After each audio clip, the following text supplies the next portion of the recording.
First of all, I wanted to welcome everybody to our annual St. Patrick's Day TDC meeting. At least we have the signs in green. If I see some people with the right spirit, I'm certainly not. Some ladies in the back. It's good to see. And Tricia's got her mask on, and Mayor's got a tie, and so there's a few of us that are in that spirit. With that, Tricia, could you lead us in the pledge, please? To the flag of the United States of America, and to the republic for which it stands, one nation, under God, indivisible, with liberty and justice for all. Thank you, Ms. Trish. We've got a kind of a busy day today, so I'm just going to go ahead and jump right into the meeting. I don't really have any other comments today, but before we do that, let's just go around and introduce ourselves real quick for those who might be watching. We'll start down there. Go ahead. Good morning, Chuck Prather, the Birchwood Inn, St. Petersburg. And good morning. Happy St. Patrick's Day to everyone. Doreen Moore, Travel Resort Services, TRS. Frank Hibbard, Mayor of Clearwater. Russ Kimball, Sheraton St. Key, Clearwater Beach. Good morning, Steve Hayes with Visit St. Pete, Clearwater. Dave Eggers, Pinellas County Commission, Chair of this board. Michael Azas, County Attorney's Office. Rick Reisman, Mayor of St. Petersburg. Melinda Pletcher, Commissioner with the City of St. Pete Beach. Tricia Rodriguez, the Clearwater Ferry and the Tropics Boat Tours. Phil Henderson, Starlight Cruises, scattered about Pinellas County. Good morning, Mike Williams, Innisbrook Golf and Spa Resort. Tony Satterfield, Alden Suites on the #1 beach in America. Yay. Welcome, everybody. Good to have you here this morning. Commissioner Mayor Bujalski called and said she couldn't make it today, so we'll go with 11 of us today. We're going to look to approval of the minutes. Any comments, questions, or do I have a motion for approval, please? So moved. Approval. Second. Who is the second? Okay, Tony. Did you get that? Okay. Any questions? All in favor say aye. Aye. Any opposed? Motion carries unanimously. Public comments. Is there anybody in the room? No, I'm getting the no sign, so nobody in the room for public comments today. And yes. Could we move Mike over here? We invited him, and he likes right back. I'm good. So it's good to see you. I didn't see you in the beginning, Mike. All right, we'll start with our tourism industry update. Steve, do you want to introduce our guest, please? Great.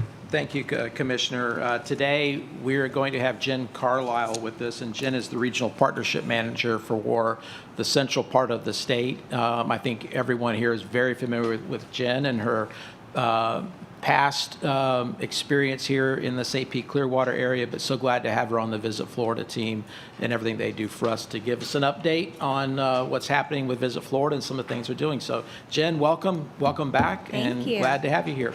Yeah. Thank you. It's awesome I will to second be here. that. Welcome. Thank Good you, to see Mr. Eggers. Yeah. It is really a pleasure to be here in the company of friends and colleagues. So thank you for the invitation to be here today to give you an update on Visit Florida's recovery plans for tourism and also a legislative agenda for the upcoming, or I shouldn't say upcoming, the current session that is in progress. Let's see. All right. Make sure his clicker's working. There we go. All right. I know all of you in this room are very aware of the crucial role that tourism plays in our state, but I always find it helpful to remind us of all the success that we've had and how much impact it really does have on our livelihoods. So I just wanted to give you this brief snapshot.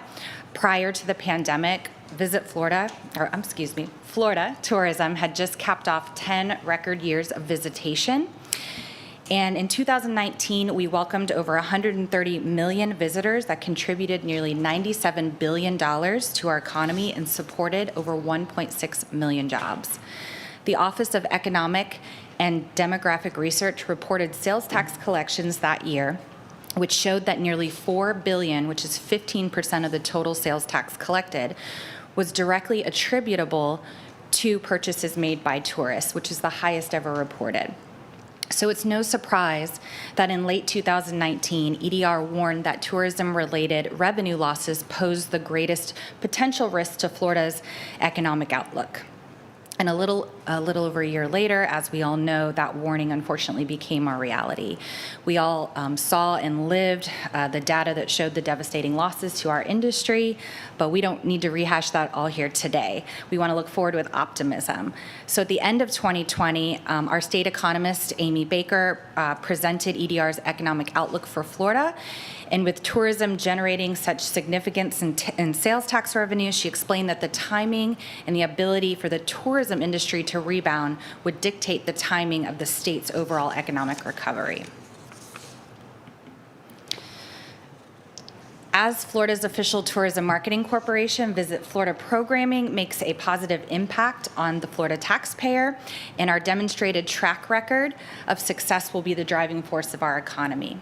So based on an ROI report released last month by EDR, for every dollar spent on Visit Florida, the state received $3.27 back in tax revenue, and this is the highest ROI that's ever been calculated for Visit Florida to date.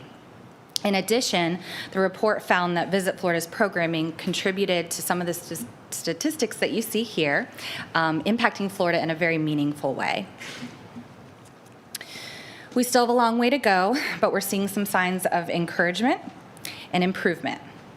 Preliminary estimates show that nearly 30 million more visitors traveled to Florida in Q3 and 4 than in Q2. These positive trends happen to coincide with the launch of Visit Florida's advertising campaigns to bring tourism back to the state, which highlight all the safe vacation opportunities that we have to offer here. Since early last year, Visit Florida has been working on a nonstop, comprehensive, multi-phased marketing plan to bring back our visitors. The first phase of this plan was launched in August with our in-state travel campaign. Targeting visitors from in the state was something we've never really done before, as we've always had a focus on delivering travelers from outside of the state of Florida. But this was an important first step, as we know that research confirmed that people initially felt safer traveling closer to home. And so by harnessing the pride that lives within all of us as Floridians, this campaign called on residents to take a vacation in their home state, generating economic activity directly in their communities. So being Floridians, you may have seen this video I'm about to show you, and this was the advertisement that showcases some of the many reasons why we love Florida. We wake up to it every day. The wonderment, the warmth. Where else can you just step outside for an epic sunset? Snap a postcard from your own backyard. Discover treasures on any old Tuesday. Enjoy a weekend where the world vacations. We live here because we love here. A place unlike anywhere else in the world is the place we call home. So the results for this in-state campaign ran through November, were pretty remarkable. We had over 300 million impressions, and part of this campaign was executed on Expedia, which yielded 133-to-1 return on ad spend and generated over $40 million in gross bookings through over 774,000 room nights sold. To further build on the desire for people to travel to Florida, in early October, we launched the second phase of our recovery plan, which expanded our efforts through a 700-mile radius of Florida, including markets like Atlanta, Charlotte, Houston, Birmingham, Nashville, to name a few. And here's what our domestic ad looked like. There you are. But what if instead you were here? That one-letter difference changes everything.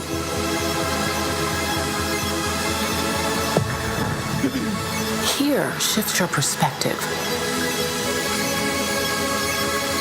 Because vacations are less about what you do and more about what they do to you. So give yourself over to the sounds of waves washing up on shore.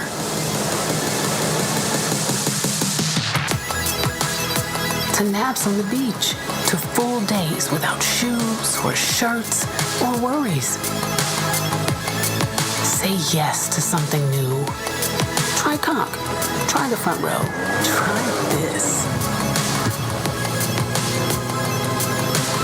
When you do, something happens that's indescribable. You are more you. They are more them. You see each other in a brighter light, and the warmth of those moments never fades.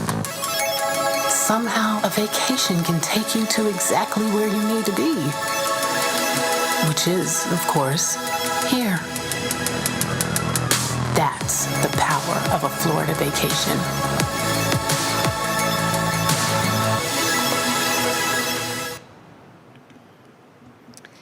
Again, we saw really amazing results similar to what we saw with our in-state campaign, and these two campaigns combined were actively demonstrating that there's endless safe opportunities to vacation in Florida. Our cooperative marketing is also a major component of our strategy. Our programs allow our partners to leverage often limited marketing budgets with the Visit Florida umbrella brand. So as you can see here in this example of Visit St. Pete Clearwater's ad, they were one of 28 partners who joined us in advertising for these rebound campaigns, furthering the message of Florida with a shared brand landscape that had an additional reach of over 300 million. Visit Florida co-invested 50% of the total media cost for these participating partners, which is pretty amazing because typically our co-investment is about 25%. So this was an incredible value we were able to offer to our partners to tap into our expansive reach and help deliver visitors into the communities. We have some preliminary data that's been proving our advertising campaigns thus far have been pretty successful in influencing the desire to travel and future vacation planning. Those that have seen our ads have a better perception of Florida and are more likely to come here. So we run an integrated marketing effectiveness study with our campaigns, which is really just a fancy way of saying we measure how impactful our ads were to those who saw it against a control group of those who haven't. So going off our most recent round of data, we actually get the next round this week. Those who have reported seeing our ads in November, nearly 40% said they plan to visit Florida within the next 12 months.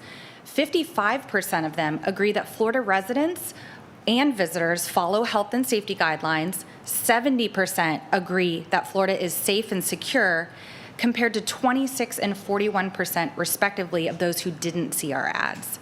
So this is despite the fact that this was not core to the messaging of our ads, as you saw. Those attributes of health and safety continue to be very important to travelers. So the core imagery of our campaign, which was wide open spaces, was highly effective. And again, those who saw our ads in November, nearly half agreed that Florida has minimal crowds compared to just 15% of those who didn't see our ads. Floridians who saw that in-state digital campaign were twice as likely to take a trip within Florida than those who didn't see it, and those who saw our domestic digital campaign were about the same in their likelihood to take a trip to Florida. So layered in with these advertising campaigns are some unique content partnerships with major brands that you can see here. So this content is designed to really connect to their audiences in a natural way, reminding them that Florida is a wonderful place and how sometimes just thinking about Florida can put you in that vacation state of mind. So these included a meditative audio-driven experience on the Washington Post called The Sounds of Florida, so kind of giving you a Florida moment wherever you're at. We also ran a bespoke editorial series with the New York Times called Postcards from Florida, which featured essays by notable Floridians celebrating what makes our state special. And also a partnership with Camp, which is a family experience brand that blends product and play, to launch their travel website and a new virtual event series called Travel Tuesdays, so giving households with young children an immersive look via digital field trip to popular and interesting Florida family destinations. We are currently in market with our Winter Sunseekers campaign, and despite the devastating impact that COVID has had on travel destinations, Florida still remains the top preferred winter destination. So even with that advantage, maintaining market share is still going to be a challenge this year. As we know, all destinations are fighting to recover from that visitation decline, and many people are still reluctant to travel. As you guys saw in Aaron's presentation last meeting from Destination Analyst, consumer mindsets have certainly shifted and new travel preferences have emerged, cutting across the demographics. So our strategy really is to target by those consumer mindsets, tailoring and optimizing our messaging and creative to the different segments. So we're really focusing on those that are saying, heck no, I'm not going anywhere, those that are kind of on the fence and have some hesitations about travel, and then those that are ready to go. So the whole campaign is going to offer people the inspiration that they need to choose Florida for their next vacation whenever they're ready to travel. This campaign is going to continue through mid-April. We're going to keep focusing on that 700-mile drive market, some northeastern fly markets, and a few opportune markets in the Midwest and the West Coast. This is really the first time that we have done advertising on the western side of the United States, so think Washington, Oregon, California. But since a lot of the popular tourism destinations for those folks like Hawaii and Mexico are still heavy in their travel restrictions and regulations, Florida now has a competitive advantage for being a lucrative vacation option for them. The trailer that you see playing here is a campaign called Wanderlust Florida that we launched with the Weather Network Canada and Air Canada. This is a 4-episode docuseries that really serves to re-inspire Florida travel and engage with future travelers from Canada. And it airs every Thursday for 4 weeks on the Weather Network Canada, and it started on February 18th. And running at the same time was a contest for people to win a chance to win a trip to one of the destinations that are represented. So I realized after I built this deck that it's not so much a next step because the final episode premiered last week, but nonetheless it's still important showing that we are influencing those next steps for Canadian travelers. And while the focus of this series was more on the off-the-beaten-path experiences for Canadians in Florida, one of the things you'll notice, and I put the map up on this slide, is on the website landing page, it shows all the Air Canada gateways into Florida, including Tampa Bay, as you can see. So it really gives a sense of geography to those traveling down here, so they could either stay where they're flying in and make a day trip of it, so really to show the accessibility. Then we're going to be rolling into our Families campaign, which launches this week with a Follow Your Sunshine message that emphasizes that family vacation options for spring and summer travel.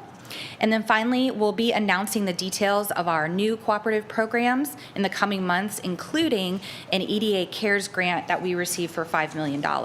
We're going to be using that money specifically to launch a co-op for destination marketing organizations and CVBs only, and that'll roll out in the fall.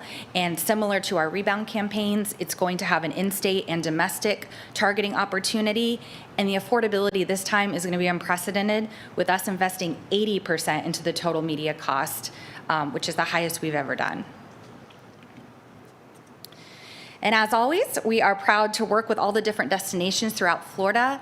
I represent the central region, so I work with 21 different counties and DMOs. And in my own backyard here, I have the privilege of working with Visit St. Pete Clearwater on a lot of different opportunities. In the last year and a half in Pinellas County, partners and businesses participated in 24 different Visit Florida press trips, and were included in Visit Florida press releases that generated more than 829 million media impressions. They were also featured in 29 Visit Florida domestic promotions and sweepstakes that garnered over $10 million in earned media value. And as always, we'll continue to feature Visit St. Pete Clearwater on our content on visitflorida.com and across Visit Florida's social media platforms. So looking ahead, we're planning to expand our marketing efforts internationally as soon as the borders reopen and travel restrictions ease. We've maintained our in-country representation in each of our key markets over the past several months and developed 40+ innovative virtual events to keep our partners engaged. Visit Florida hosted its annual travel and tour operator trade show, Florida Huddle, which I know many of you are familiar with. We did that virtually last month. We had more than 800 buyers, suppliers, travel agents, which is the first time we had travel agents involved, and media from 18 countries registered to attend. And there were more than 7,000 appointments conducted over 3 days. 18 businesses and Visit St. Pete Clearwater participated from Pinellas County in the appointments, activities, and destination training sessions. Huge thank you to Visit St. Pete Clearwater for sponsoring the golf demo activity at Innisbrook. And you can see from the screenshots here, this was a 40-minute segment that people could register if they were part of Florida Huddle to watch. So you can see Rose up there with the golf pros over at Innisbrook demonstrating some different golf skills. And then you see Tim there with our CEO, Dana. And they're having a nice chat and talking about the destination, and the imagery is popping in and out of Pinellas County for the viewers to see. And then it ended with a great Q&A session so people could ask specific questions about the destination. Next year, we plan to host Huddle in person in Tampa, so another really great opportunity to show off this destination.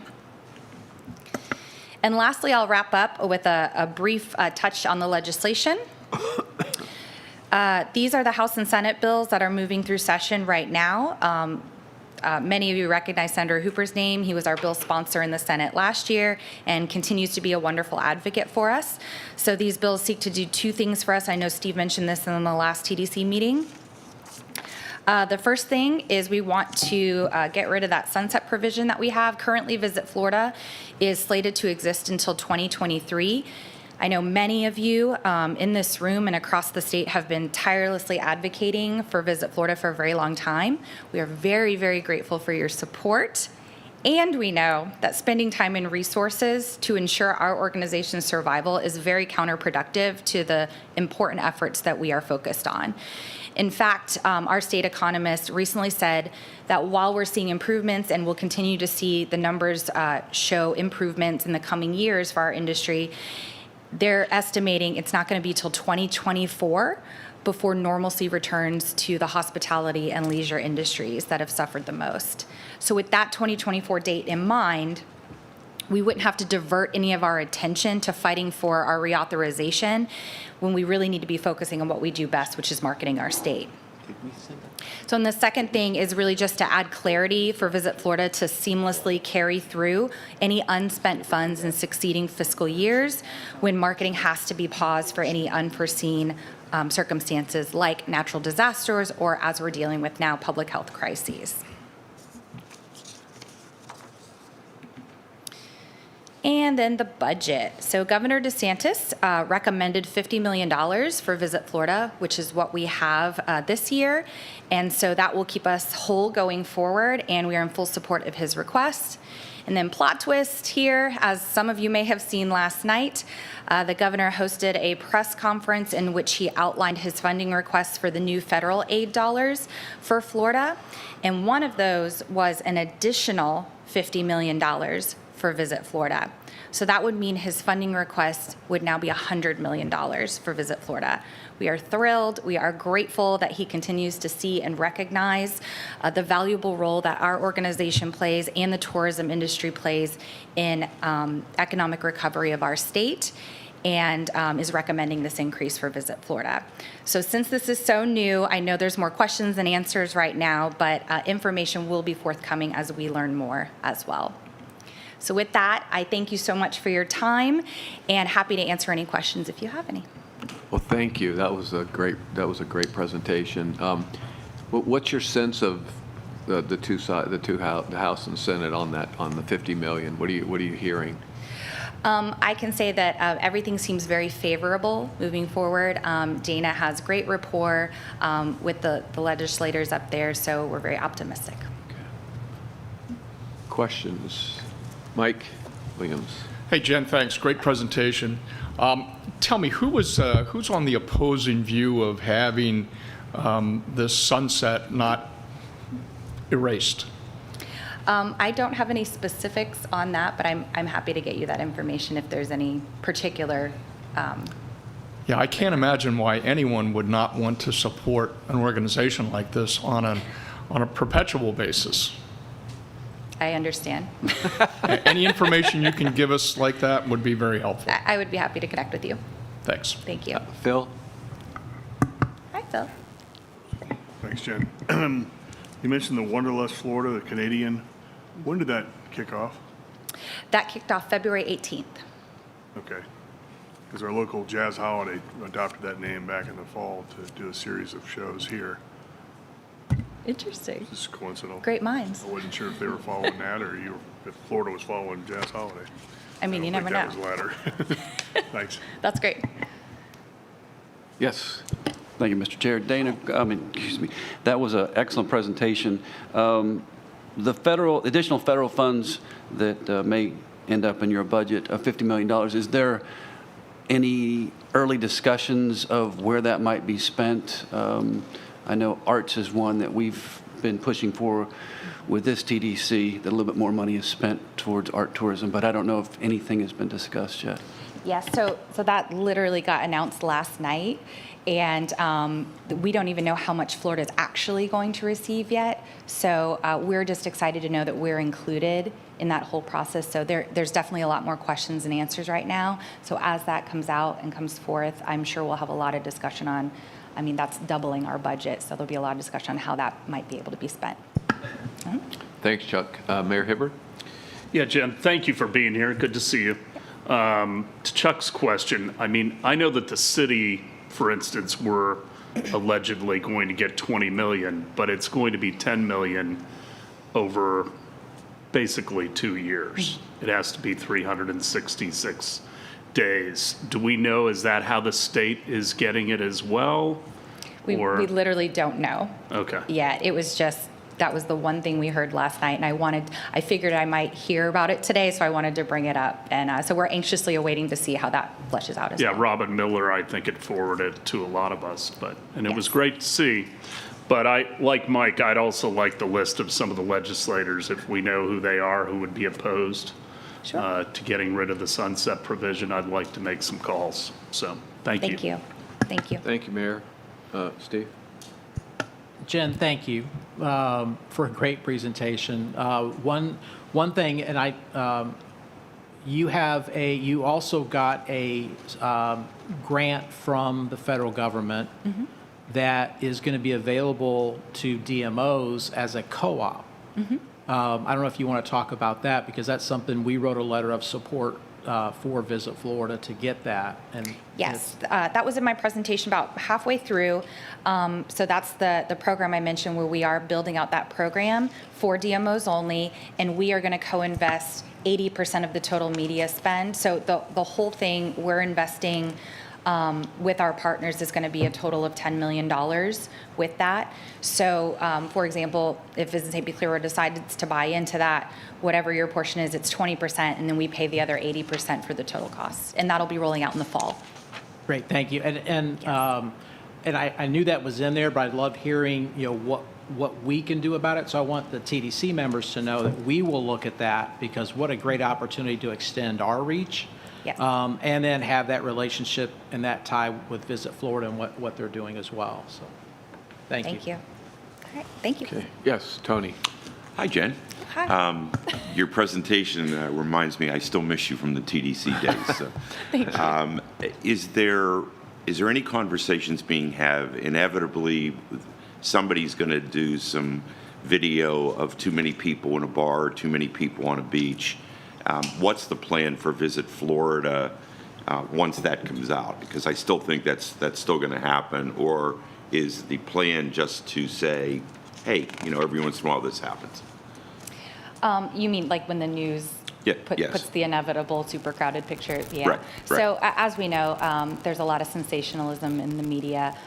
We're just focused on making sure that we're sending the right message. And as I mentioned, in a lot of the effectiveness study we're seeing from our own advertising, that people are majority of people are viewing Florida as safe and responsible and welcoming. So you're going to have those outliers. You just can't get away from it. We just choose not to focus on that. Good. Thank you. Anybody else? Well, maybe we'll, I like the idea of getting a list of those folks who might be vocally against it. We might even send a letter of support. I think it might be a good idea to those folks, just to tell them what it means for us here in Pinellas County. Steve, let's put something together on that. Sure. Okay. Well, Jen, thank you again. Appreciate your being here, and thank you. Keep up the great work. Appreciate it. Thank you all. All right, we're going to move into our marketing updates, and I guess Rise to Shine first. Go ahead. Katie, come on up. Good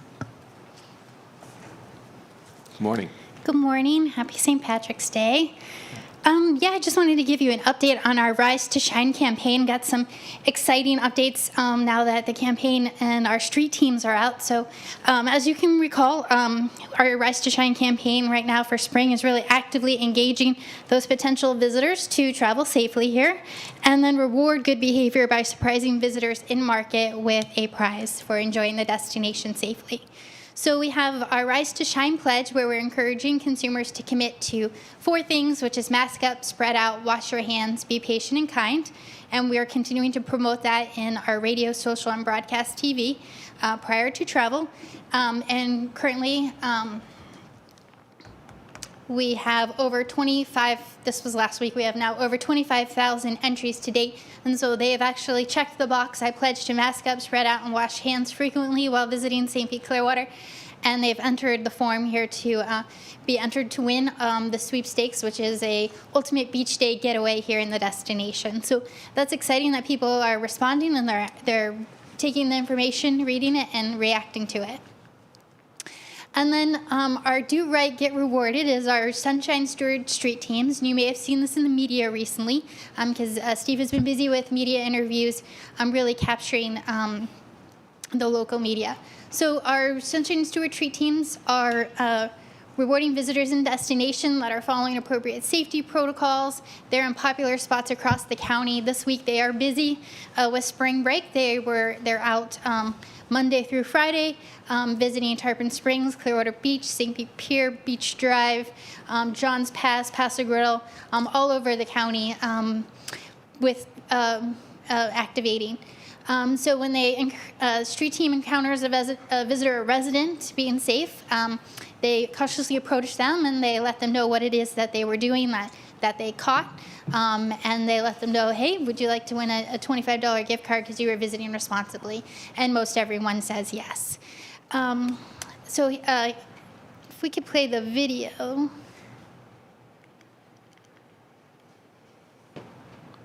Pete, could we play the video here?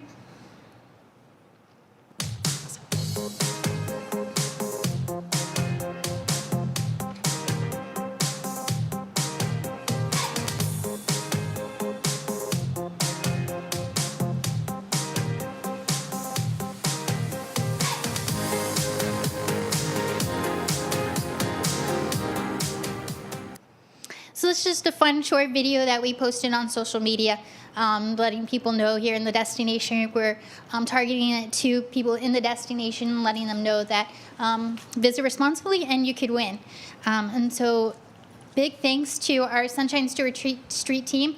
This is Justin Leeser on the left and Brandy Bolden. They are part of our community brand engagement team. And they are masked up and handing out gift cards all through. They started February 26th and they're running through about mid-April. And here's a couple photos of some of the winners that we have in the destination so far. And we've made up little signs so that they can take their photo and then share it on social media to then help reinforce to other people that if they visit responsibly, they could also win a gift card. And then here's, like I mentioned, we did, a lot of this was really to generate, be the positive side of the news coverage that we knew was going to happen. We knew that there was going to be spring break coverage, and we knew that Florida was going to be targeted. And so we really wanted to provide a positive story. And you'll see that in a lot of the news coverage that I'll show you, that they're talking about, spring break in Florida. And when they focus on St. Pete Clearwater, it's the positive things that we're doing, rewarding the good behavior. So here's a piece that Fox News did, and this has been, well, we'll play it and then I'll share it with you. Building sandcastles and soaking up sun on Clearwater Beach in Florida sure beats shoveling Midwestern snow. That's why the Falls family and their friends decided to head south from Twin Lakes, Wisconsin. getaway, fresh air, and warmth. Beth Falls and her cheesesteak crew aren't the only ones bolting for the heat, as spring break havens across the Sun Belt gear up to host thousands amid the pandemic. We want to have this going forward, and so we ask you to follow some of the policies that we have here for the protection of all. Steve Hayes with Visit St. Pete Clearwater says social distancing is the name of the game, and they're excited for the foot traffic in business. But not everyone is so welcoming. Los Angeles County health officials are asking long-distance visitors to postpone travel in an effort to keep down the spread of COVID-19. One Fort Lauderdale bar says they will not be serving out-of-state college-aged adults to help control crowds. Even as more Americans get the vaccine and coronavirus case numbers decline, the threat is still there. So there's an example of just one of the media coverage that we received out of the Rise to Shine Spring Travel Safety Campaign. That was a Fox News digital piece, so that was online, where Fox News Online has over 21 million monthly viewers. But then also Fox News National aired it, and it's also been syndicated to several Fox stations throughout the country. And then here's some other instances of media. So this is Telemundo. This is News Radio WFLA did a story. This is another Fox News piece. This is News Channel 8. This is Bay News 9. ABC Action News, and they were out on the very first day that our street team was out there getting the story, this coverage. And then Tampa Bay Times. So mostly a lot of local, regional, but we've also had some national coverage, such as the New York Times, and there was also an article that posted over the weekend from the Washington Post. And like I said, a lot of the coverage was built on, spring break in Florida, and we took a positive spin promoting, the things that we're doing here in St. Pete Clearwater to keep everyone safe. And then I'll just follow up with VSBC resources are still available. So at our toolkit, visit sbc.com/toolkit. Partners can download a handout, flyer, signage, social media tips, and then they can go to visit sbc.com/rise to shine to order face masks, buttons, and window and table clings for their place of business. And here's an example of the toolkit where everything can be downloaded from. And while our Sunshine Street team has been out surprising visitors, they've also been placing some signs. So here's an example of one of the signs we have out at the beach. And this is the Rise to Shine form for partners to fill out. Thank you, Katie. That was great. I know our effort has been to market to families coming down and that kind of thing. And not so much the young college kids that are. How's that working out? I mean, what's the sense out there of how things are actually unfolding? Sure. Yeah, Justin provided me an update over the weekend, and they were out, and he said a lot of Midwest families that they're seeing. Some, Pennsylvania, New York, New Jersey, but spring break is not just college. There's families that do spring break with their young students in K through 12 grades, and so seeing a lot of families out, and some older in high school, but it's all been responsible behaviors that they've found. And he also reported that couple that he ran into from Illinois, they were excited to receive the gift card, and they said, the reason we are down here is because we saw your television advertising and booked a trip. So that's music to my ears. Yeah, that's always is a good thing. Any questions for Katie? Did you have anything, Steve? I just want to make, excuse me, one other comment and kind of go on that same question, Commissioner. And I think Leroy did an interview with a television station at University of Florida, and on the same issue. So there was a particular message going out to a university. So again, it's the word is getting out from a positive standpoint. Yeah, that's great. Okay, thank you. Thank you. Yes. And I also told Steve that I was contacted yesterday by Fox National News, and we'll be doing an interview on Saturday morning with Neil Cavuto about this. So. Oh, good. It is getting national press. And so far so good. So it's great. Go ahead. If I might share, so one of the reporters that I was talking to, and I don't remember which one, but she was like, so did you copy this program from somebody else? Because it's brilliant. And I'm like, no, it was staff came up with it. But thank you for recognizing that. But it has been innovative to be able to go out with that message. And, again, the response that we've been getting from the media, even though they might show something in California or show someplace else, they're saying here's one destination that is attempting to do it right. So kudos to the staff and our team. And I really want to call out Justin and Brandy for daily basis of being the face of our industry to the guests that are out there to help spread that good news. So thank you. Thank you for that. Appreciate it. Okay, Leroy, come on up and we'll get an update on digital and communication.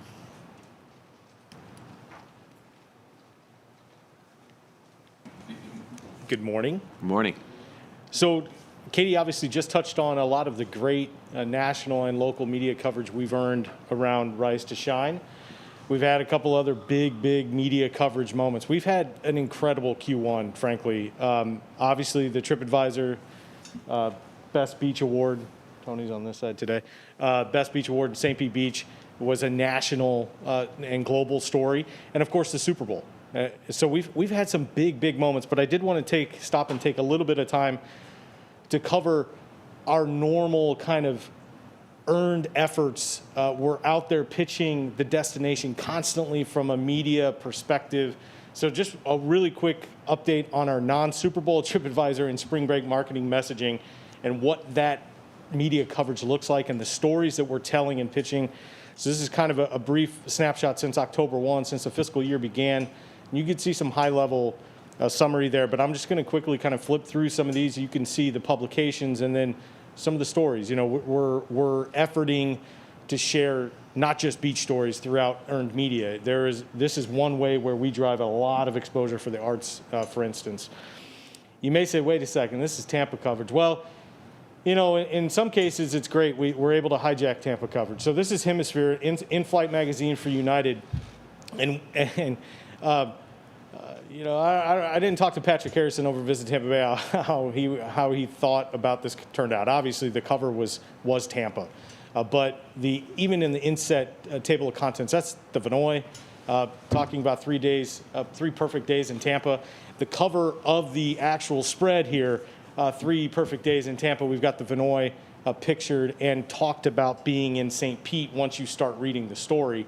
And then, of course, we wanted to make sure we worked very closely with this reporter that St. Pete Clearwater was highlighted. And again, yes, it's easy to talk about the beach, but we want to make sure that they're emphasizing different aspects of the destination. You can see a full 2-page spread, double truck of the Dali imagery, and then talking more and more about the art side of the destination. Additional coverage as well inside. So this wasn't, maybe the Tampa on the cover, but they did dig deep and feature our destination in a big way, in ways that we positioned and worked with them on. Obviously, the pier being a big. We would love for that to say Tampa Bay, but it just kind of is what it is. You embrace that opportunity as it exists, and make sure that we get our love and attention in it, and we did in a big way there. A couple huge wins, really back-to-back Sundays in the Boston Globe in February. February 14th, we landed, worked very close with Ellen. Mayor, you'll remember the virtual tour we did. Ellen was actually one of the journalists who participated in the virtual live FAM. Mayor was great to participate with us in that. And she was one of the journalists who attended that. That was last fall. Some of this, a lot of these publications weren't comfortable in the moment necessarily promoting travel and publicizing the pier, but now they're starting to get to that place where they're feeling more comfortable. And so this was a story that she placed on February 14th, a half page in their travel section. And then the following Sunday, to build onto that coverage, which is awesome, is this huge spread that covered St. Pete's art scene, and you can see, the headline, and Eckelman. It's just really amazing coverage. You can't draw it up much better than that. We've actually worked very closely with Diane Bear and Pamela Wright for years and years. They are great fans of the destination and continue to deliver great coverage. So that was back-to-back weekends in the Boston Globe earlier in February. Also, another participant in the virtual FAM, Megan Padilla, she's a freelancer. Many of these writers are freelancers. They don't work for one publication anymore. They write and create stories for many outlets, both digital and in print. This is Orlando Magazine. So again, making sure we're hitting what is our #1 market, both in-state and out-of-state, and that's Orlando. So an amazing spread on the pier. Again, a lot of them held this coverage. This came out recently. A couple online outlets, some may not be super familiar with, but do have significant followings. And, some that I like to point out is one thing that we focus a lot on the earned media side and our social media content development are exploring the communities you don't know. We're fortunate we have 24 communities, municipalities, and so this one in particular, Thrillist, pushing Paso Grill. We've got here, 16 most charming small towns in Florida. Yeah, they talk about St. Pete, but they also talk about Dunedin, right? And so we do our best to make sure that we're highlighting these different experiences that exist throughout the destination. Some other pretty notable online publications, obviously Travel and Leisure, and this is kind of a bit of a roundup on the Gulf Coast, smattering from Destin all the way down to Fort Myers, but being included with that, and you can see the Dolly Museum, but also including, the Wyndham Grand, for instance, so covering our full destination. Even working with online exclusive outlets and writers and reporters, influencers to a certain degree, covering specific aspects of our destination and creating that kind of A to Z, things to do in Clearwater Beach, and highlighting working with the new Winter, the Dolphins Beach Club, which has provided us a great family angle, for instance, to highlight a property there. And then recently a partnership, Jen talked about working closely with Visit Florida on a lot of media and FAM trips. One thing that they've been great about is bringing us digital opportunities that we may not pursue on our own. And with the partnership, it makes it doable. And Divergent Travelers is a couple we had in the destination a couple weeks ago. And it was actually right around the time St. Pete Beach was named #1 beach. And kind of funny, the local Fox station ran into them on the beach, and they actually did an interview talking about how they're world travelers and, spoke so highly of St. Pete Beach. Kind of funny happenstance, but creating not just great print online, but also great coverage within social media, highlighting different aspects of the destination like Fort DeSoto Park and everything in between. So that's the quick update on, again, just what I would say is kind of the always-on traditional earned media efforts that we're pitching the destination in many ways. There's a number of other outlets and coverage pieces, but thought a good thumbnail. Any questions on that for Leroy? Okay, go ahead. Thank you. You can pull up I'm next, right? Again? Yeah. Back to back here with the research. Wanted to dive in as we turn our focus to the rest of what we're calling kind of summer fall marketing. We've shared a lot of the Immerse Your Senses campaign that is out in market. It has been running for several months alongside our Rise to Shine efforts, which are primarily digital. We do supplement some with traditional, but wanted to share what we're looking at and how we're starting to frame the foundation of making decisions of where we're going to be spending money marketing moving forward and through the summer and fall. And so this is, again, we're in process of building these plans. We have not solidified what that plan is exactly yet, but we like to start with asking questions about who is it we should be talking to, where should we be talking to them, and what is that message we should be giving to them before we say, hey, this partner is great to work with, and just build a plan. You've got to understand what the data is showing. And so these are some slides. We had a pretty large agency get together recently, and I wanted to share just kind of what again, the foundation of where those conversations are going. And it all, as you guys know, for the last 12 months leads back to, at least at the start, where coronavirus data is, traveler sentiment data, et cetera. This isn't this week's data, but it is last week's data, and you can see, again, and we touched on this, so I won't belabor on it, but really, really positive momentum. And again, why we're looking at this is because we just want to make sure, okay, we're moving in the right direction. The travelers are confirming, yes, they are feeling more confident than ever. Since the pandemic began, confidence to travel, their travel state of mind. Again, since the beginning of this, it's as high as it's been. Excitement to travel now, 6.2 on a mean, out of 10. That's the peak since it started to set in a year ago. And so we just want to touch base on this, openness to travel inspiration. Okay, we feel like people are getting to that place that it reaffirms we need to be continuing our efforts in market. This is an interesting one, and I think I've shared it before, is kind of a marketability. And again, this is destination analyst data. I don't think I prefaced that, but this is their weekly data.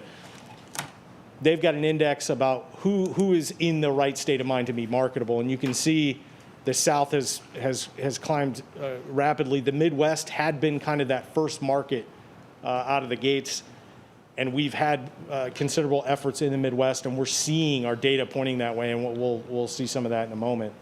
As well as that confidence, both from an air travel, so it's not necessarily just, we're looking at drive market, right? It is that confidence to travel by airlines increasing. We know the progress with vaccines, et cetera. You can even see cruise travelers getting really close there. The breakdown distribution, again, update on where those trips are allocated. What that tells me and what that shows, right, is that June through October is a huge window of opportunity. We need to make sure that we are doing everything we can to capture those trips, regardless if they're in Indiana or Florida, right? Wherever they're coming from, there's a huge window of opportunity that is coming up here. Really quick thumbnail on some additional aggregate data as it relates to those who are likely St. Pete Clearwater visitors. You can see they are planning to travel more, and you can see kind of a breakdown of Easter travel and spring break travel versus previous year, which is interesting. It's pent up. They're going to be traveling. So, okay, we understand. Conditions are good. Market is ready. Let's continue our efforts. Where should we be? What does this start to look like? This is January from Destination Analysts, where people were coming from. Again, we survey on-the-ground, in-person visitors every month to try and get an idea of who that visitor looks like, where they're coming from. And this is an interesting, again, Midwest. We continue to see the Midwest in big numbers. We know the Northeast we're hearing is starting to kind of resurface a little bit here, but when you look in January outside of the state, it's dominated by the Midwest. And this is another piece, right? Timing. Okay, so if we go out with a message tomorrow, when are we influencing somebody to visit? And so according to DA, and again, we look at multiple sources, 84 days between the decision to visit and arrival. So that's a good amount of time. So again, if we're looking at that window of opportunity, June through October, we need to be out almost 3 months. We're out. We're out right now. We're in market. That's good. Let's continue that because we know that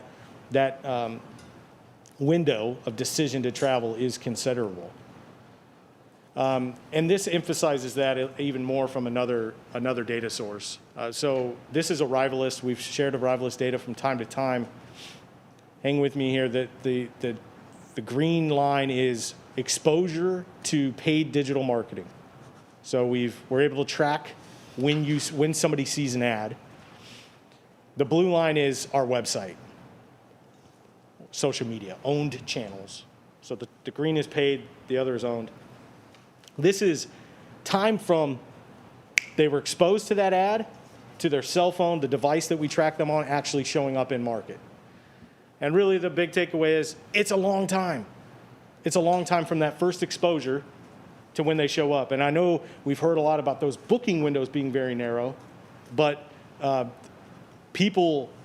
takes a long time to be able to expose them, reach them, hit them with that marketing, and continue that process to inspire them here. So again, the emphasis here is if we're thinking about impacting summer travel, it's good. We're out in market right now because that's what we're impacting. When we're talking about marketing May, June, and July, we're impacting fall because the process is that delayed.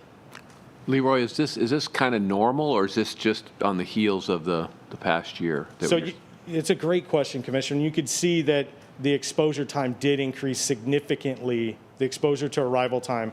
So from April, which was, and yes, so that green line is higher than normal, and the blue line was lower than normal. The blue line speaks to that shorter booking window in reality, because the blue line represents our website.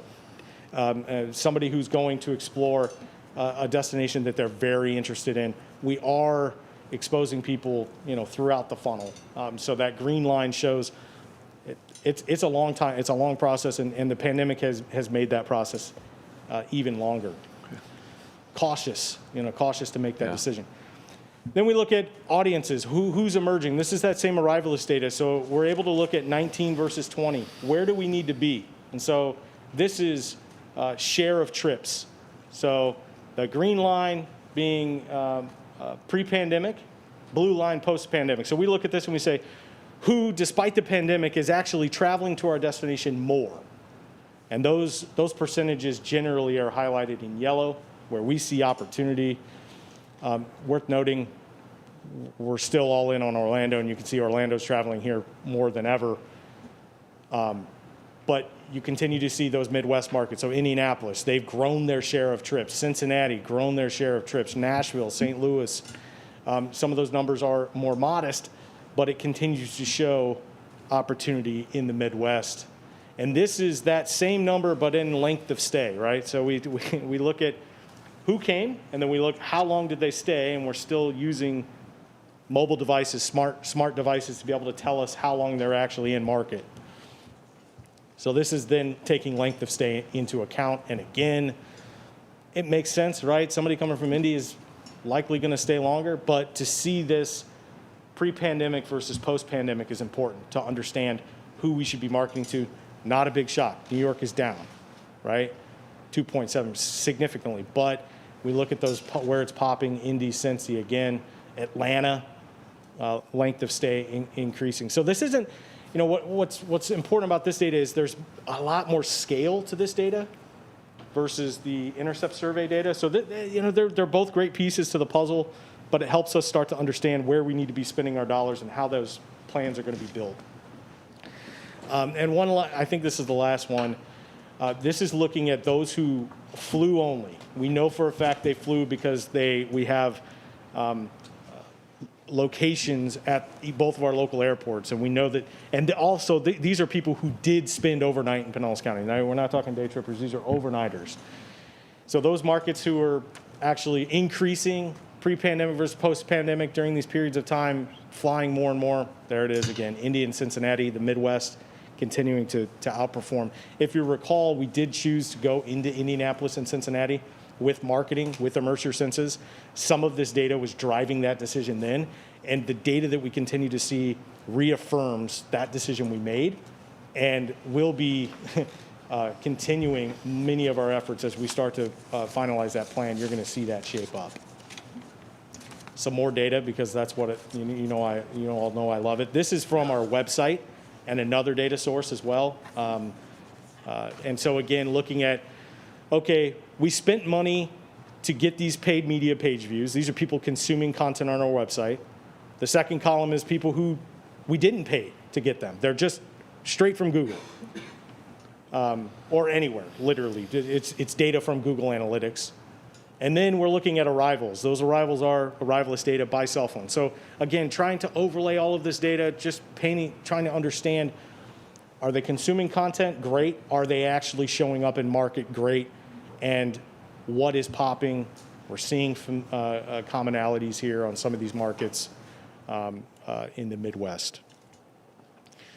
Did want to talk about trending, at least in terms of a couple of these things. I know Steve may touch on some of this a little bit later, but as we were looking at this again, some of the forecasting data from a key data perspective, this is occupancy. The dark line is what's on the books this year versus 2019, which is the thicker dotted line, and the really thin dotted line is last year. And you can see vacation rentals, forecasting occupancies really doing pretty well against 2019, except for a couple week, maybe month period there in April.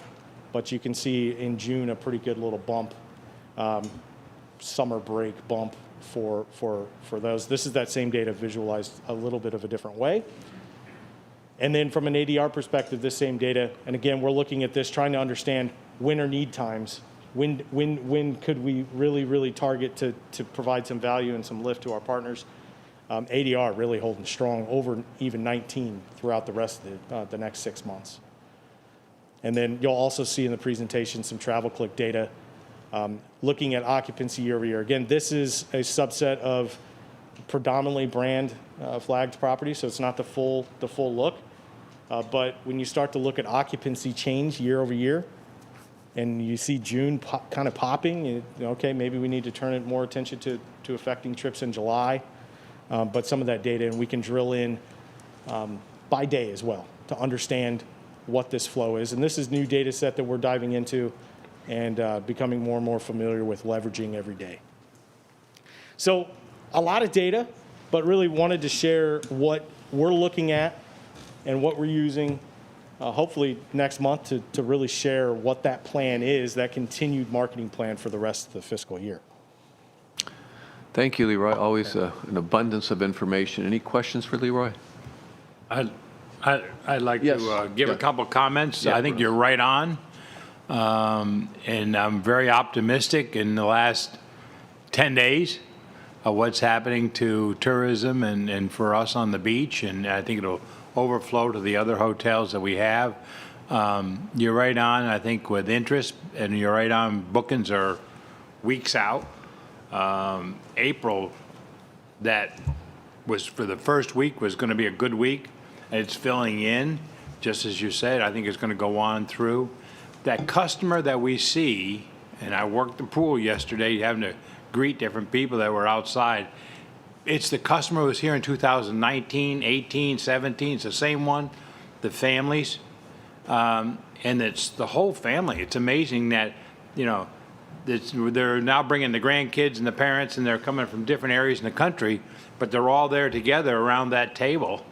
And it's what we used to have. And so you're right on, I think, of what's happening with that. I think that they're optimistic because of the vaccine, again, coming down to the next stage. But Grandpa and Grandma already got it, so where they are on it, a lot of drive.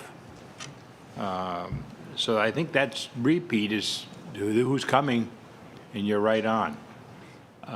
I'd like to make a couple other comments if Absolutely, I can go too. ahead. And that is I'm a little bit optimistic now in group, only in the last 10 days, that we have one group, a medical group, and everybody's vaccinated. They're coming, and the attendance is there. They booked this 5 weeks out. And it's a good size piece of business coming up very soon. And I think that they're cautious, but I think with the vaccine coming, and I think that we need to be really looking at the group side. And what's happening a little bit is, yesterday we had 2 groups out of inquiries out of Texas, knew nothing about them. But they knew Clearwater Beach and everything, and we're looking around. And the phone call went to the regular customer who's been moving their group farther and farther out, saying, you got to make a decision. And so I think we need to be looking at that research and where we go with the meeting side, because I think we're right on the edge of it. And I think that we ought to have some type of presentation from group, but also what are we doing or what can we do, and what the thinking is, because old business isn't there. It's the new where we are. But I think it's going to start coming in now. And that's, and people are positive because of that vaccine. It's great to hear. I couldn't agree more, Mr. Kimball. I mean, I think, I'll be honest, maybe 4 weeks ago, I wasn't really sure personally myself. I'll start to editorialize myself, like where things were going to be with the number. I mean, I'm over the moon myself. I think I'm very optimistic personally about what I can tell you that if we talked a month ago here, I think about occupancy for the high season, I said we were in the 70s, just wherever that falls for everybody. I tell you, we're in the 90s. That's awesome. And it's there. where we are, and people are paying rates and so forth for that. So I'm optimistic on it all. Interesting thought about the medical meetings, because and targeting those groups that can get together, can gather because they're vaccinated. It is something definitely look at on the meeting side, and on the consumer side at some point in time, and I don't know when this threshold is, but our local vaccination rate will become a marketing piece. You know, at some point, consumers are going to be asking and wondering, is the community I'm going to vaccinated? And there's going to be that interest, and just like they want to know what safety measures are in place. I mean, by far and away, the majority of travelers want to know what you're doing to protect me. Vaccinated communities are going to become valuable. And so again, I don't know what threshold that is and when we start sharing that number. We haven't yet. I know the county's doing a great job, but at some point in time, I don't know if it's 50+% or whatever, but that's going to become a deciding factor for some people. Just a comment on that is at our other hotel in Miami, we had a high-end wedding, a first major one, and they tested every staff member that had anything to do for serving the customer, whether it's back of the house or front of the house. They had to be tested with a list, and every guest was tested with the understanding, if you test positive, you don't go to the wedding. I mean, that's what we saw down there Saturday night. Wow. Thank you. Thank you. Mike? Yeah, thank you, Commissioner. I'd like to echo Russ's comments. And Russ, on the heels of our discussion earlier this morning, I checked to see just how many group leads we've received. Innisbrook does 50% of our business is conference and conventions. So we've been suffering like everyone. But we've had 12 inquiries for group leads since Monday, 8 of them for 2021. So positive signs, certainly, you know, we're beginning to turn the corner, and our messaging to that community, I think at some point needs to ramp back up. I know our direct selling efforts, Steve, are have always been there, but to add some marketing punch behind it would help. So we do have a couple, what I would call always-on meetings, marketing efforts. We did not stop those efforts. A couple to note with CVent and with North Star. Those are programs that have continued throughout the pandemic and are on the, you know, their digital efforts that are running. But certainly something that we can have a conversation about and shifting making perhaps making the message a bit more urgent. And, you know, to your point, to both of your points. Tony? Yeah, as a hotel that doesn't rely on the group business, just an update. One of the things that benefits us, a hotel that it's not in this market, is when the Sheratons of the world and the Innisbrooks of the world, or the trade winds, when they have large groups and there's compression. And I end up benefiting from that because now suddenly those hotels are not fishing in the same ponds that I am. And typically this group rate is higher than some of the rates that I've got out there. So to hear that some of this group business is starting to come back truly benefits the entire community. It really, the hotel community. Anybody else? Yeah, Phil.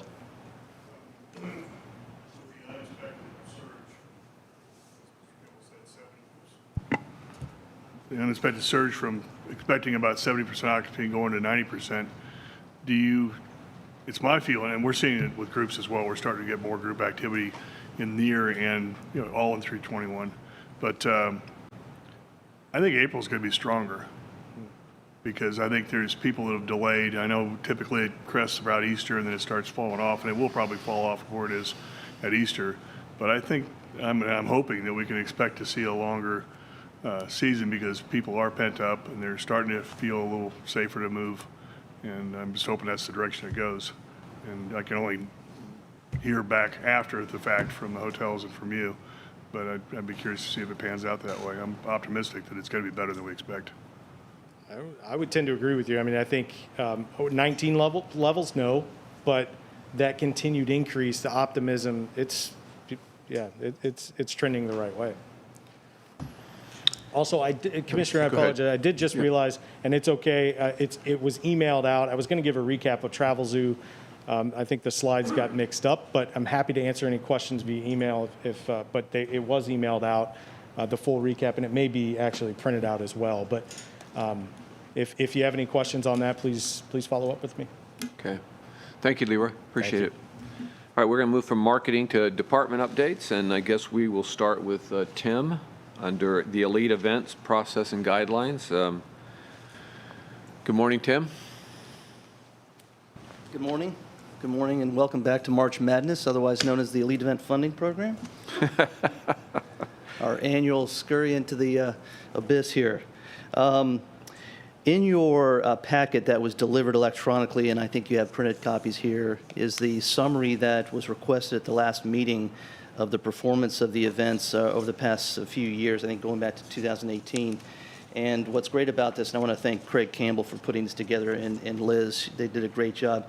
You've got links here within the spreadsheet that will give you all the backup detail, especially with regard to the deal terms for each of these agreements that were struck through the Elite Event Funding Program. So you can dive as deep as you want to, and it's all there for you, including links to the research information provided to us in support of these events. But that spreadsheet is there for your perusal to take a look at how the events have performed in the past. I think the one question where we left off last month was we would like to continue going forward with opening up the program April 1st with applications. I think there was some questions about whether or not the program should be adjusted going forward. You will note in looking at the spreadsheet for this current year, we did not disqualify any elite events, even though they may have morphed into something different. We continued to fund where we could, work closely with these event organizers, and you can see on the spreadsheet, a number of them did cancel. So obviously there was nothing we could do there. But one thing to note, on some of the cancellations, we actually did reimburse for some marketing that was already expended, like with Valspar and I think Sugar Sands and some others. So we did our best to make them feel that the love here, that even though the event didn't happen, they were marketing, so we felt that the reimbursement was appropriate.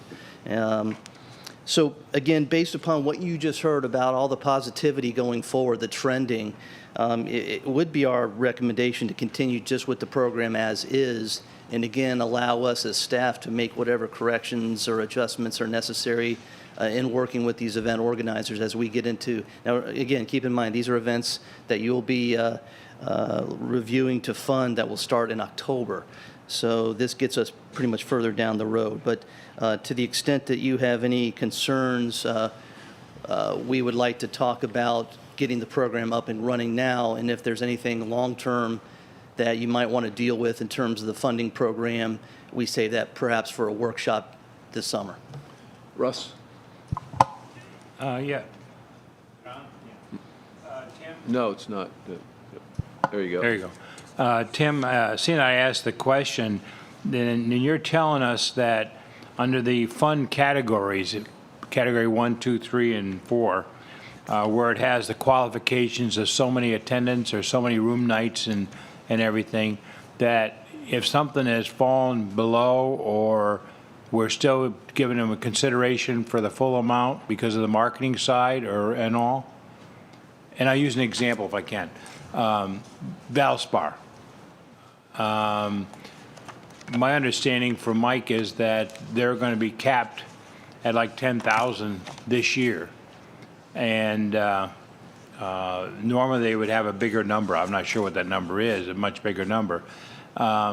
We would consider the full amount, even though they're capped for this year or next year, or any other group, that we look at that and take it all into consideration? Yes, we have, and here's why.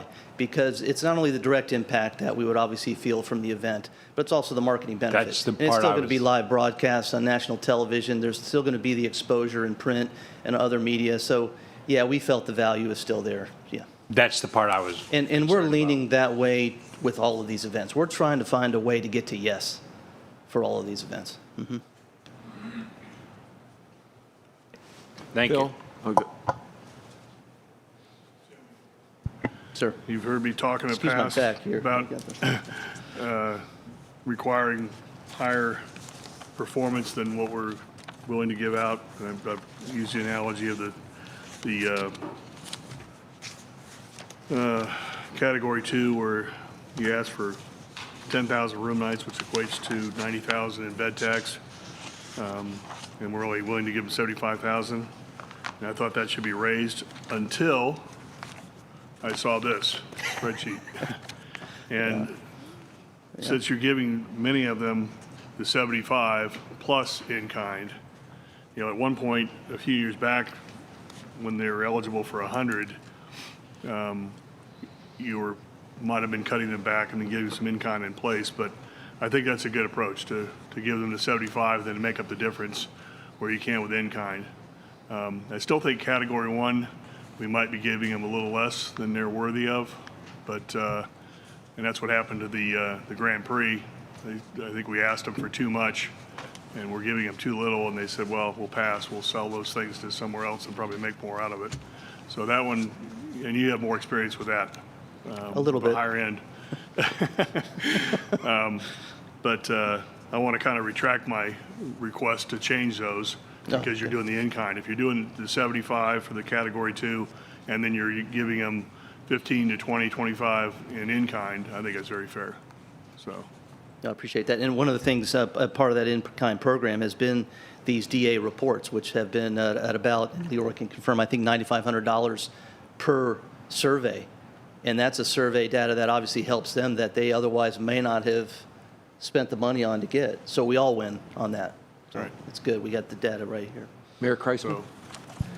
Thank you, Mr. Chair. I absolutely agree that we need to move forward for this cycle. I would like us to have a workshop, because I do have a number of questions from reviewing the guidelines, but this funding sheet, it gives us the breakdown, is really helpful. And in reviewing it, it's raised a bunch of questions additionally that I have that I'd like to take up in that when we have that workshop. But I do have two quick questions that I did want to ask for this cycle, and I apologize if it's been discussed before. We've got categories 1, 2, 3, and 4. Is there any category that a new event that doesn't have a history, but is clearly something that, if we look at it, we all would be in agreement that, wow, this is something, let's fund this thing and see how it does? Where would that fall? It could fall anywhere. So if they would qualify as a new event in either any of the categories, what we would coach them or suggest they do is to submit their projections and have some comparisons, either where they've been somewhere else with this event or there's similar events around the country, especially in the state, that you can draw a comparison so that it helps you all evaluate eligibility. And then we come in behind that, obviously, when we negotiate these deals to kind of bolster that position of ours to make sure that we're getting that return on investment based upon their projections. And one thing to note, if I could, what you see here in these variance numbers in the spreadsheet, we don't use that per se in any of our negotiations going forward, because you all decide eligibility going forward and we just move forward. So I think we might want to also talk about how you use this data in the past to help you all moving forward so you can guide us, because we don't take that into account. If an event didn't live up to expectations on projections, candidly, we don't penalize them for it going forward. We just hope that they can increase it. So to your point, just taking it a little step further there. Mm-hmm.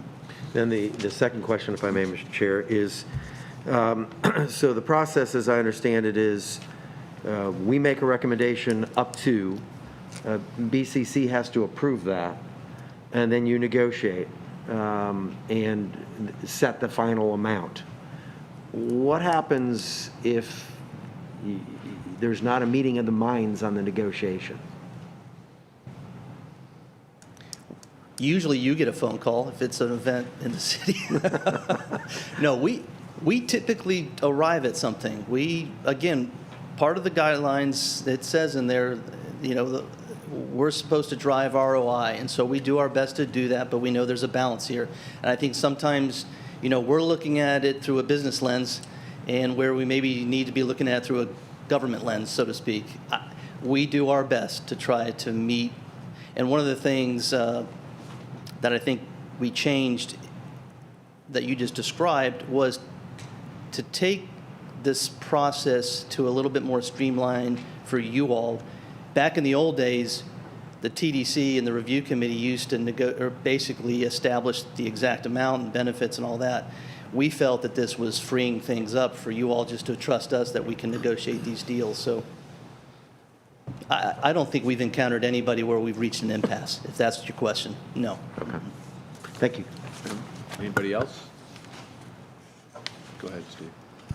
Thank you, Mr. Chair. And again, I just want to thank Tim and Craig for working on this project. I'm glad you found the spreadsheet beneficial. And as we talked as staff, we will do a better job of updating you on all of this. And again, the data that we're getting through Destination Analyst, the great part about that story is they're doing the same survey at every single event, so it's the same questions, the same format, and at the end, you can then look at the data and make some good choices going forward. It's also very beneficial for the events because they get an insight into their customer as well. So it's a win-win, and so we'll be sharing more of that data. And I think the workshop, Mayor Kreisman, I think gives us the opportunity to say, hey, let's look at what we're doing. I'm sure there's some enhancements to make it based on maybe new things that we're seeing and, some changes. And that's just a natural progress with everything else. So thank you for those comments. Anything else? So I'm getting kind of a support for that direction. If we could get I'd like to just maybe get a motion on the table for that and just at least put it into that kind of perspective so we could pass that along. I have a motion to move forward with the project. Yeah, thank you, Mayor. Mayor Kreisman is the second. Mayor Hibbard was the maker of the motion. Mayor Kreisman the second. Any other comments? All in favor say aye. Aye. Any opposed? Okay, motion carries unanimously. Thank you. You're welcome. Go ahead. Next up, I was asked to talk to you this morning also about the large-scale special events program, and in particular, the emergency order 21-3 issued by the county, requiring COVID safety plans for events hosting 1,000 people or more at any one time.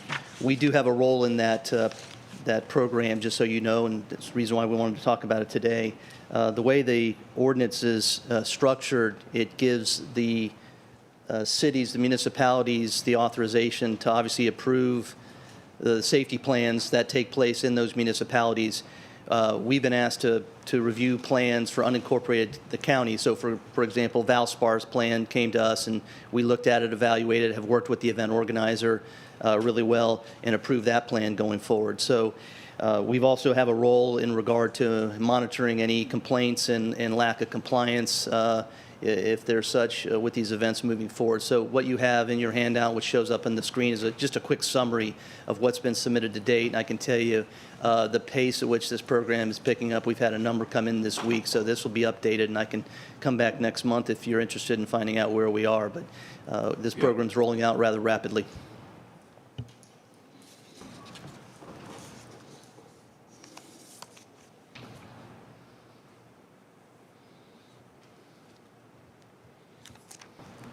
Well, St. Pete sure is moving. Yeah, go ahead, Mayor. Thank you, Mr. Chair. And I just wanted to express my gratitude to Pinellas County, the Board of County Commissioners, to the County Administrator. I know when I had spoken with County Administrator and he was telling me about the intent to move forward with this, I thought it was a great idea because it creates uniformity throughout the county, which makes it easier on all of the cities. And it creates greater fairness and equity between the cities, because different cities do things differently and county might do things differently, but this way we're all working off the same sheet music, and I just think it makes it easier for the event organizers. It just makes it easier across the board, and I think for the public it gives them confidence that they can attend these events knowing that there's been a bunch of eyes that have looked at the plan, and it wouldn't have been approved if people didn't think a safe environment was created. So Just wanted to say thank you. Yeah, thank you for that, Mayor. Yeah, you know, we saw early on some projects were being kicked up, and we had to really kind of go out and talk to the community individually. And I think this was a much more proactive approach. And like you said, continuity in our residents' confidence levels and all of that, so it came into play. So thank you for that comment. Anything else? Yeah. Anything else? Did you have? Again, the only thing I just wanted to say was thank you to Tim for undertaking this. You know, again, when administration came back and said we could use your help in this, we felt it was great to be able to work with the administrator and the commission to help make this happen.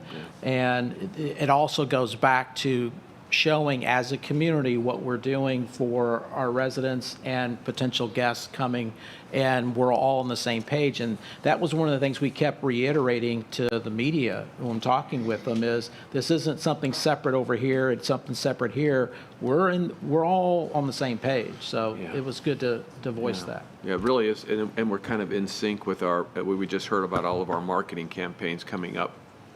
And so we're kind of moving in the same kind of direction. Phil, did you have a question? I do have one request in the future. I had questioned some of destination analysts' numbers a year or two ago, and Leroy took my questions to destination analysts, and I got a response through him, I believe, that, and possibly from one of them, that it's correct.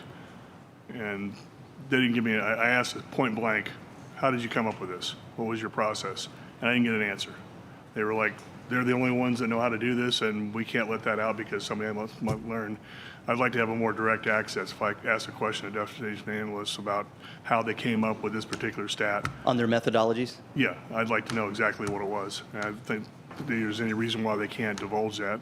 We'll follow up with you on that so we can figure that out. Sure. Okay. There's an attendance issue that just didn't make sense. So, anyway, that's fine. Attendance is self-reported by the organizers. The economic impact is based on... Well, a unique event, unique attendance, unique individuals. That comes from the attending. event organizer. Yeah, it was a way to get to that. Anyway, no more time here. Just I would like to request formally that we get more of a direct access to them and they respond directly back with their methodology. Roger Thanks. that. And just... Yes, Doreen. Thank you. One quick question in looking over the list. Have you had any contact with the Madeira Beach group? They're having a large festival of some importance this weekend in Ferris wheels and all sorts of things. They haven't, because I don't see them on the list. And wouldn't they fall under the county? We've not heard from them. Not that I'm aware of. Not sure Nothing's if come my that's way. something that, you know, we're not in the policing business, but it just seems surprising that they're not working with the county. But thank you. So they have an event this weekend, is what you're saying, right? Mm-hmm. So that wasn't, where was that in the process? How did that, I thought that was one of the groups that we did have conversations with early on. If it's not on this list, no, sir. And my understanding is when this was rolled out, I wasn't part of it, but apparently all the city managers were contacted with county administration, and it's the requirement of the cities in which are going to permit these events to get these plans and submit those to the county. So I'm not trying to skirt it. We just don't take on that responsibility to chase down events in municipalities. If it was a county event, we probably would chase it down. This may have been one of the groups that we actually had to go out and talk to before we had the system set up. So there were some concerns early on. I don't know how that played out. So, but I do know that there was eyes on the project and there was conversation between the county and the city. I don't know where it went from there. What's the name of the event? In Madeira? I can't hear you. Sorry, I don't know the specific name. The signs are up. Is it Starting seafood? the 18th. No, it's not the Seafood Festival. It's at Rock Park. It's in the municipal center as opposed to John's Pass itself. That may not be the event that I was referencing. Okay. Thank you. Thank you. Anybody else? Yes, ma'am.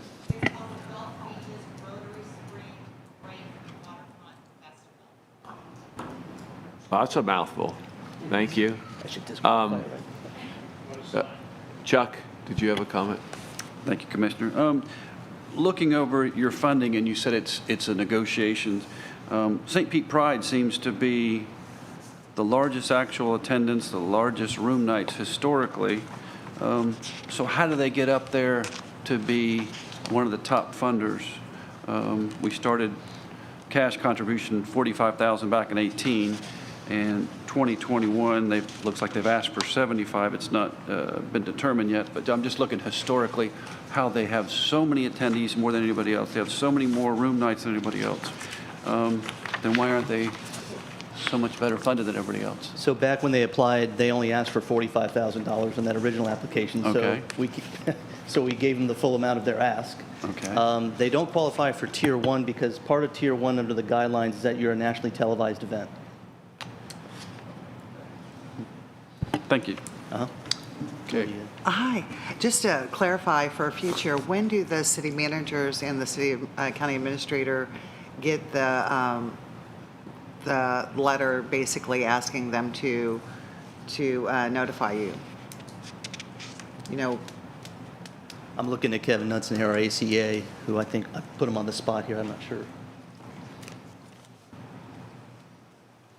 Good morning.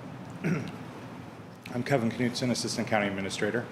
As soon as we put out the order, we reached out to all the cities directly, sent them an email with an attachment with the order, and then we set up 2 meetings to meet with the beach communities in particular because we were doing the Rise to Shine campaign and we wanted to include that in our event order. But since then, we've met 2 times, and we just sent it out again 2 weeks ago to make sure that everybody had it. okay. No, thank you. I appreciate that. Mayor Kreisman? Yeah, and if I can add to that, I know we have someone on staff who coordinates all the events that take place in the city.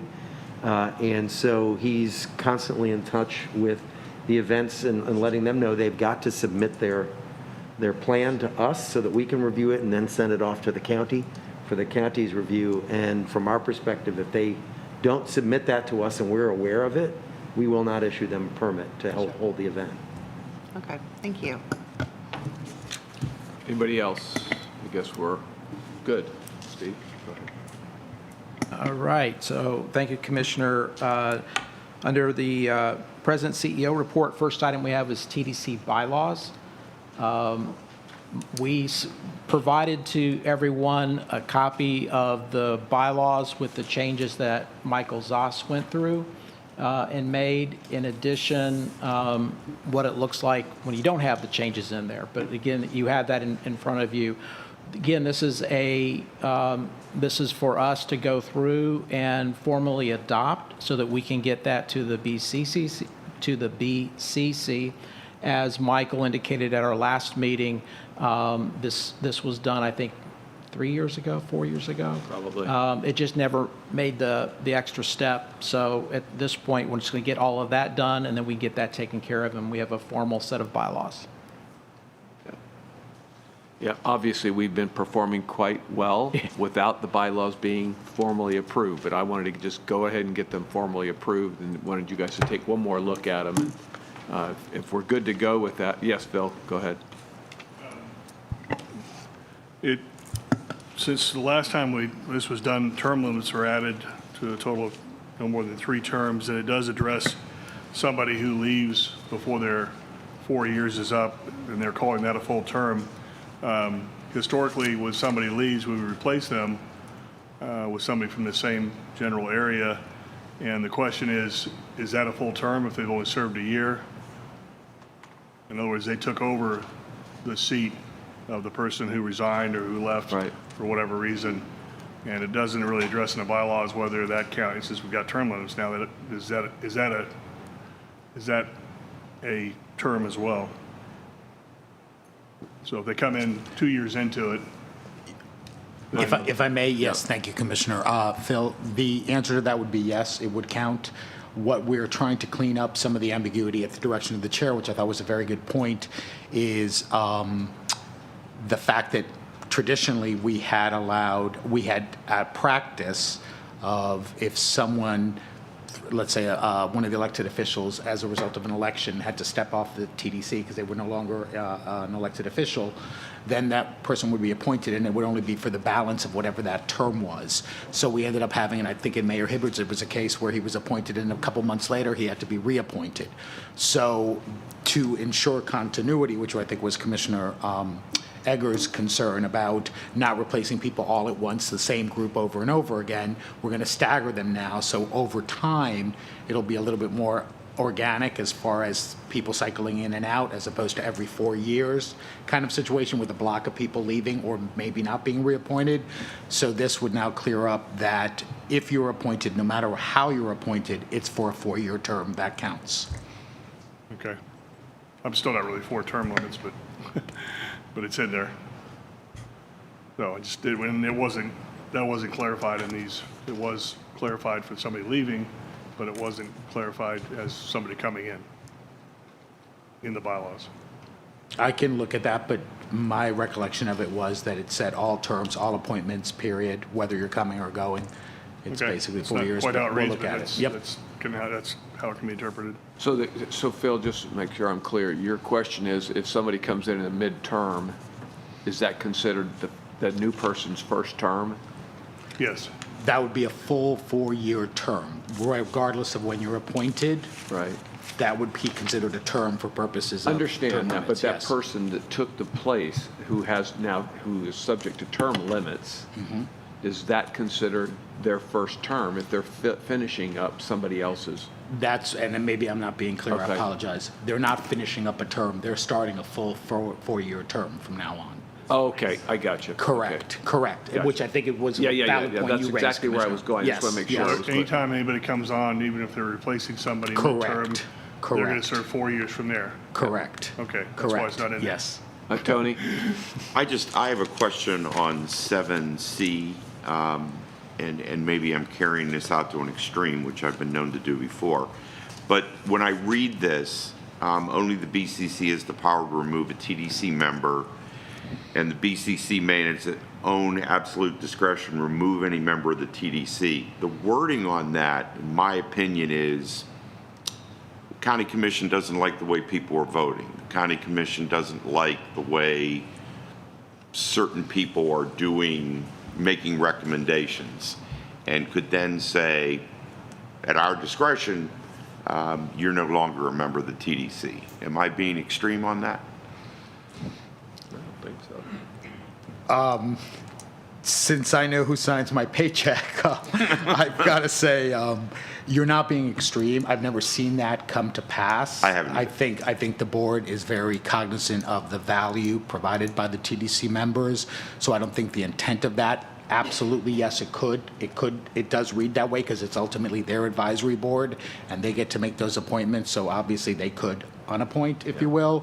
I can't see that happening because I think that they want those different perspectives and all that. But yes, Tony, that an application, it could play out that way. But it is their board. And this certainly wasn't directed at the President County Commission, because I agree with everything you just said. I've been on the board for 16 years, and they've really given us a lot of latitude. But moving forward, it may be a different county commission. So my only suggestion is with cause, not just a very arbitrary, we can kick you off and bring somebody else in. That's just an opinion.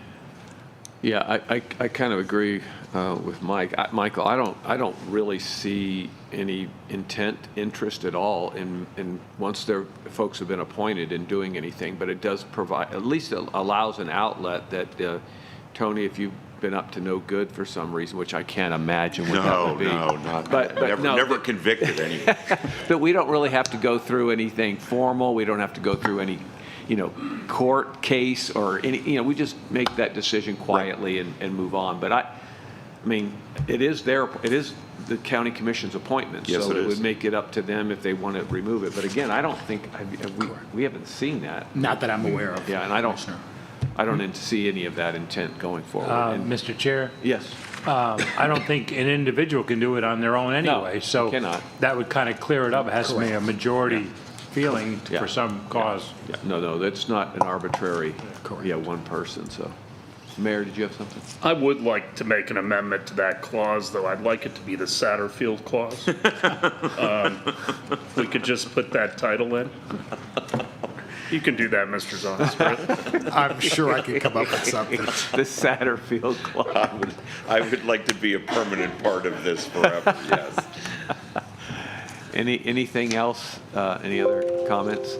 Do I have a motion for approval to move forward? So moved. Okay, Mike as the maker of the motion. Second. Chuck Prather, the second. All in favor, say aye. Aye. Any opposed? Motion carries unanimously. Thank you all. Appreciate that. Go ahead, Steve. Thank you, Mr. Chair.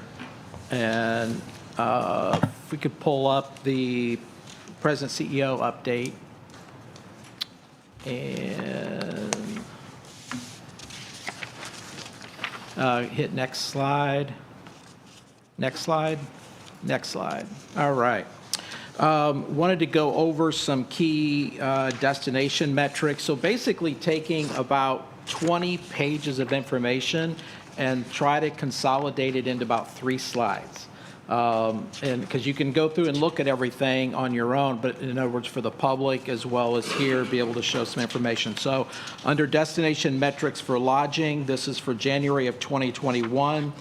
For the month, you can see on hotel and vacation rental occupancies that we were both down in both areas, more so on hotel than vacation rentals. And then look at ADR. Hotel was down almost 18%. Vacation rentals and ADR was up 5.8%. And then look at where we are year to date. Again, vacation rental business has done consistently better for the fiscal year, which is started in October. At the bottom of that, I have by area. So one of the things that we do track through STAR now is we go through and we say what is inland and what is beach. And to clarify that, beach is hotels and motels that are west of the intercontinental, not the intercontinental, intercoastal, sorry, not the United States, the intercoastal, and then east, anything east of the intercoastal then would be inland. And I think it's important to see what's happening in each of those areas. So for January, occupancy for our inland properties was down 20%. For the beach was down 36%. But if you look at ADR, beach was only down 7.5%, and inland was down 23.3%.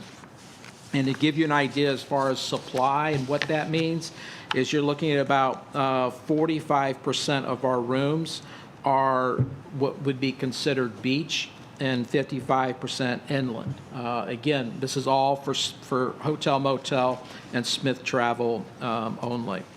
Next slide, please.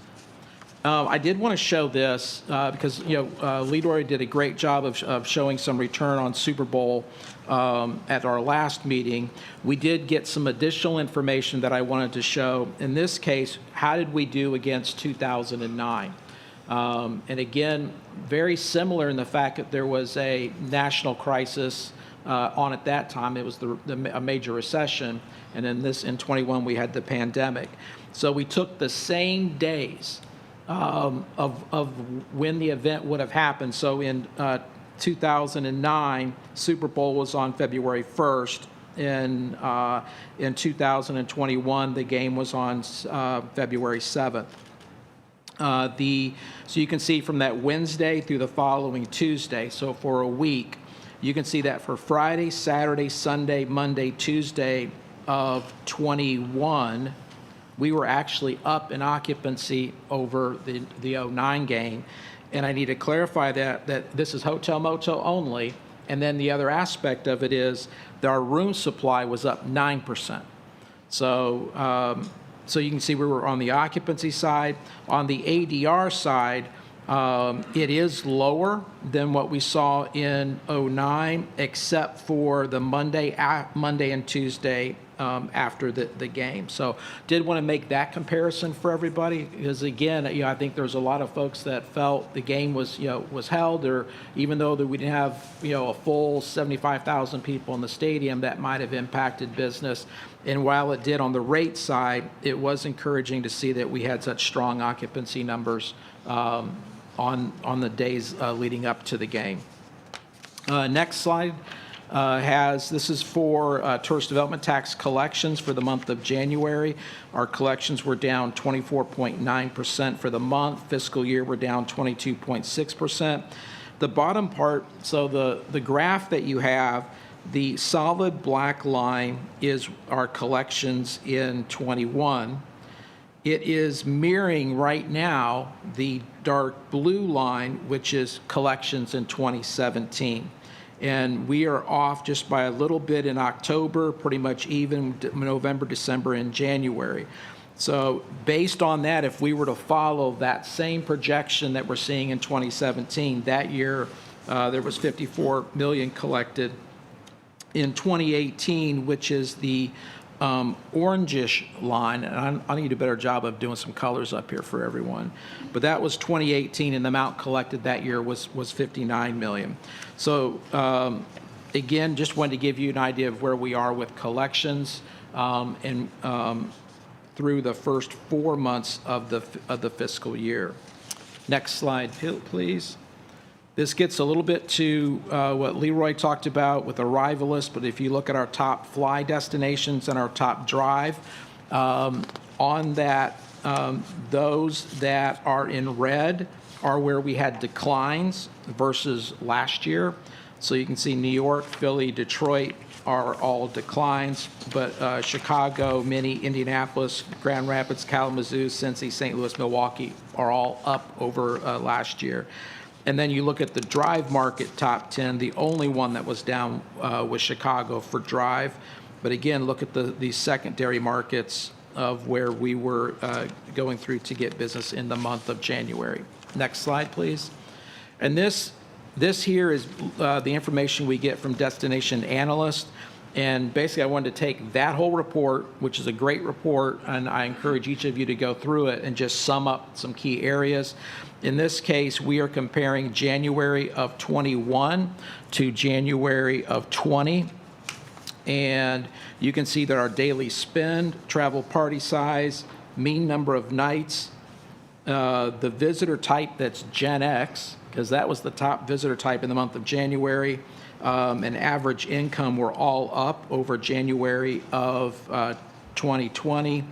Our decision to arrival was down, as well as mean days, percent of those that are staying overnight, and our average age. When we compare it to 2019, which was a record year, our 21 numbers, we were up in our daily spend, flat on travel party size, up in the average income. Again, our average age was lower, so again, that Gen Xer market being a bigger market in the month of January. So it's important just to see where we are in that relationship, to see if we're making any changes, again, in some key areas, but I encourage each of you to go through and read the information that we get from Destination Analytics. And then next slide. And then the last thing I wanted to go through and do just very quickly, because I know next month we get into our budget meeting, and so we'll have a working meeting starting at 9 and going through until we finish. And that can be in record session like we did last year, or it could be 3 or 4 days. I'm kidding on that, but but again, looking at some of the bigger top of the line things that we're looking at going forward. And I've mentioned these before, but I think it's worth mentioning again. For us, a focus on essential programs with high ROI and high value, and then using data to drive our business decisions, and then be quick to react to marketplace changes. And a great example is finding out that our but from the time that they see an ad, the time they visit is getting longer. We need to be out in the marketplace quicker. And so using that research to help make those decisions. You've heard me talk about this, produce a strategic plan with key success metrics, driving increased value for our industry and community partners. Be the storyteller. And this really is where our PR comes in, but that's also video, photography, content, film, really telling the story of what we have here. And I love some of the stories that are showing up now in some of these major publications. They still cover the beach, but they cover our unique communities that we have. It also goes through and talks about activities. So I love seeing that. Emphasis on service to help increase our business, and then intentional collaboration with not only internally but external stakeholders and partners. And I think that's really critical going forward, because if we're all doing this together, then we're all going to benefit together. And so again, what things can we do to the benefit of the tourism industry as a whole? So I wanted to go over that, and I'll again get into a little more detail at our budget meeting, that workshop that we have next month, which will be on the 21st of April, and it'll go from 9 a.m. to 1 p.m., and we will have lunch served. So with that, are there any questions? Yes, Chuck. Thank you, Mr. Chair. Thanks, Steve. With the parallels that you drew from 2018, and I think you said maybe that was about $59 million, and we may end up there. Mike, it may be a question for Jim, but what is our current estimate for bed tax for this fiscal 2021 year? And last year, that's question one. Question two, you amended that budget midway through the pandemic, where we decreased our estimated bed tax for obvious reasons. And do we do that again if we've missed a projection? Do we reestimate this current fiscal year's bed tax? I was going to say, if there's one thing I've learned when it comes to certain things related to money, Jim Abernathy knows it all. Jim's the man. I agree. If only that was true. We currently have a projection of $54.7 million for the current fiscal year. I haven't seen any reason to change that at this point.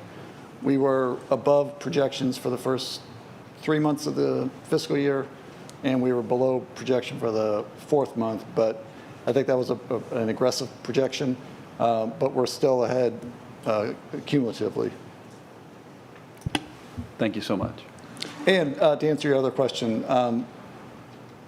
if that happens, then yes, we'll look at the revenue, and they'll have to potentially make adjustments to expenditures as well, just like we did last year. Last year was $20 million correction is what we made it initially, and so obviously that needed to be addressed. If it's a few $100,000, we probably wouldn't have to do that, because we do have the accumulated fund balance from previous years. Thank you. Yeah, you and your team did an excellent job last year of taking unprecedented ability to forecast, and you did extremely well. Obviously, looking in hindsight, I still don't know how you did it, but you did it. And this year, listening to Russ, how we all thought group sales just weren't going to be there, weddings weren't going to be there for the rest of this fiscal year, but yet just in the last several weeks, we've all in the industry have seen our phones ringing at just an unprecedented level. So I don't know what our numbers are going to be as we enter, and for instance, this month, next month. I predict currently that we're going to be certainly, if not 59 million, greater than 59 million, but time will tell. Thank you. Okay, any other questions? Yeah, Phil. Jim, last month, I think my comments might have been misperceived, or maybe I shouldn't have said them at all. In hindsight, because I was talking about accrual accounting versus cash, and the way the accounting works, the way the government works versus the way a business operates their budgets. I've thought about it quite a bit, and I'd like to apologize for calling that out, and even to everybody else that I thought it should be more like a business budget and presentation so that we could understand it in our terms. But I can understand it in your terms. And the thing you said to me after the meeting was, well, I know that 17% of our funds have come in, and that's the same as last year, so that's what I'm monitoring. So my My request would be not to go to an accrual method every month, because that's a whole lot more work for all of you, but rather a comparison in those percentages. You know, so far this year, we've taken in 54% of our budget, and in last year at this time, we've taken in 53, so we're ahead. Yeah, That would be and the comment I made about we are slightly ahead, that is comparing what we've historically collected through January to what we've collected now. So Right. I do still look at those. And Terry and her team, they look at the expenditures more detail than I do, because they have to get in and actually make all the transactions. So we both look at those numbers and, you know, Right. try to do that. But I've been told by our accounting people that it's a modified accrual method is what they do. Okay. So, Because you get to the end of the year, you do make it full accrual. I understand that. I can't answer. I can just tell you what they told me. Yeah. But my request would be, instead of changing anything you're doing, just add one more line or one more column on your report showing a comparison to where you think it should be, and here's where it is, and we know whether we're ahead or behind. Yep, we can do that. All right? Okay. Thanks so much. Okay. Anything else for Jim? Okay, Jim, we have a busy month next month, right? I mean, From a budget perspective, they're all busy months. So. I hear you, but us here will Yes. be working a little extra with you. Yes. Okay. Yes. I've just requested a table so it's more comfortable for me to sit through that whole meeting. So Yeah. we'll see what they can do. All right, thanks, Jim. Anybody else? Go ahead.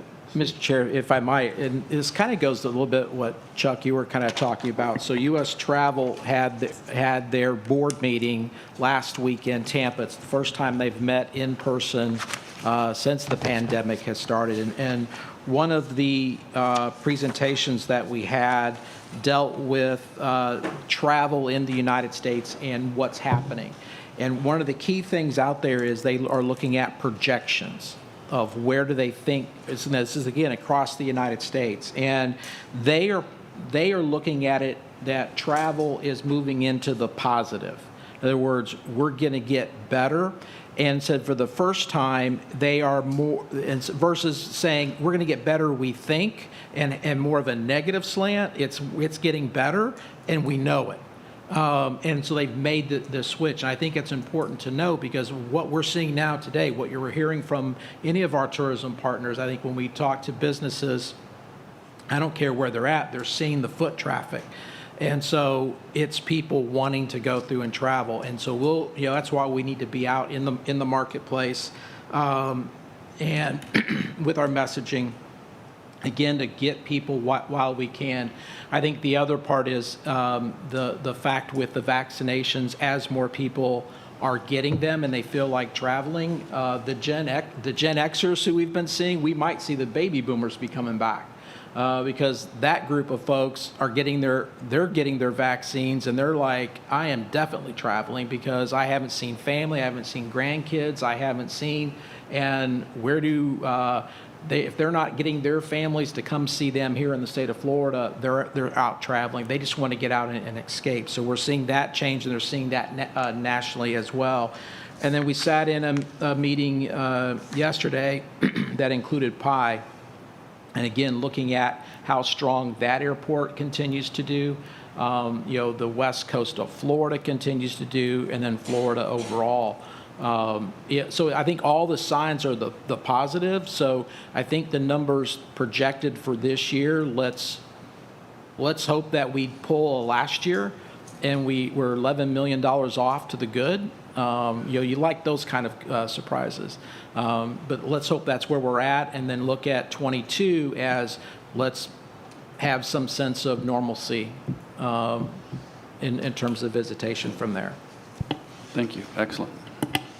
Any other comments before we adjourn around the table here, or around the room? Okay. So we will have a meeting April 21st, 9 o'clock. There'll be a little bit of pre-meeting and then budget, or are we going straight to budget? Straight to budget. So it'll be a fun meeting next month. Make sure you're there so we can get through it. And we are adjourned. Thank you all. Yeah, but did Tony hear it? A fun meeting? Yeah. Thank you, everybody. We're adjourned.